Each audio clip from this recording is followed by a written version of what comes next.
parce qu'elle va produire en nous des saints désirs, en particulier le désir du ciel, le désir de posséder Dieu. Ce sont là des saints désirs que l'espérance va mettre en nous. Elle va augmenter nos énergies dans la pratique de la prière.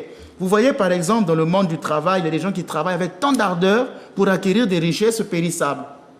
Vous voyez, vous avez dit tout à l'heure, je ne sais pas, vous avez dit vous n'êtes pas encore reposé, vous n'avez pas encore eu des vacances. Vous voyez, vous allez travailler, vous allez vous acharner, mais pour des richesses périssables. Les athlètes, les sportifs vont faire des exercices d'entraînement tous les jours pour une couronne périssable. Mais nous, les chrétiens, nous travaillons, nous faisons nos exercices spirituels pour une couronne immortelle.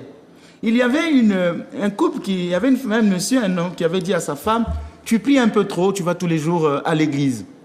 J'ai dit, mais c'est pas bien de parler comme ça.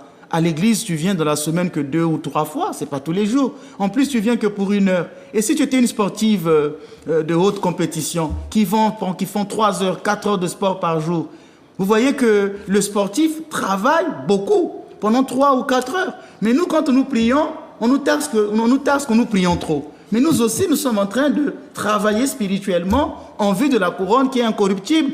Comme les sportifs travaillent pour une médaille d'or, pour monter au premier podium, toutes ces gloires, elles sont éphémères. Hier, on parlait des grands sportifs qu'on ne parlera plus aujourd'hui. Vous allez voir, moi je me rappelle quand j'étais trop jeune, plus jeune, on disait Marie-Josée Pérec, tout ça. Aujourd'hui, c'était Carl Lewis, Michael Jordan. Aujourd'hui, on ne parle plus d'eux. Cette gloire, elle était... On parle d'eux parce qu'ils ont gagné beaucoup d'argent. Ils ont beaucoup de millions de dollars. Mais à cette époque-là, elles ont travaillé pour une couronne périssable. C'est ça. Vous voyez, c'est à cette époque-là. Les noms sont restés gravés. Mais vous voyez que nous, par nos exercices spirituels, par les saints désirs que nous avons, par cette vie de prière, nous travaillons nous aussi pour une couronne impérissable. Et là, je suis en train de paraphraser Saint Paul dans 1 Corinthiens 9, le verset 25. Mais vous dites ça avec une telle joie que... Non, mais c'est vrai, vous êtes transfiguré là quand vous dites ça. On a l'impression que vous verrez que le Seigneur sera à notre table là tout à l'heure, quoi. D'ailleurs, il est là. Le Christ est au milieu de nous. Quand vous serez 2, il est parmi nous, c'est ça? C'est l'espérance chrétienne. C'est pourquoi vous voyez qu'au milieu des tribulations, des souffrances, le chrétien est un homme heureux. Il est un homme souriant.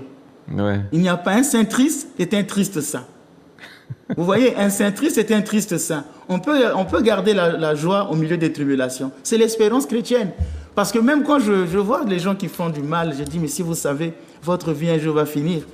Et un jour, on se retrouvera devant Dieu. Je le mérite, je ne les souhaite pas le mal, mais je dis, ils ne savent pas de ce qui va se passer après. Et moi, j'ai tellement cette certitude, je sais tellement que Dieu est vivant, qu'il est là, qu'un jour, je le verrai. Et vous n'êtes pas donc de ceux qui disent, après la vie, vive la tombe.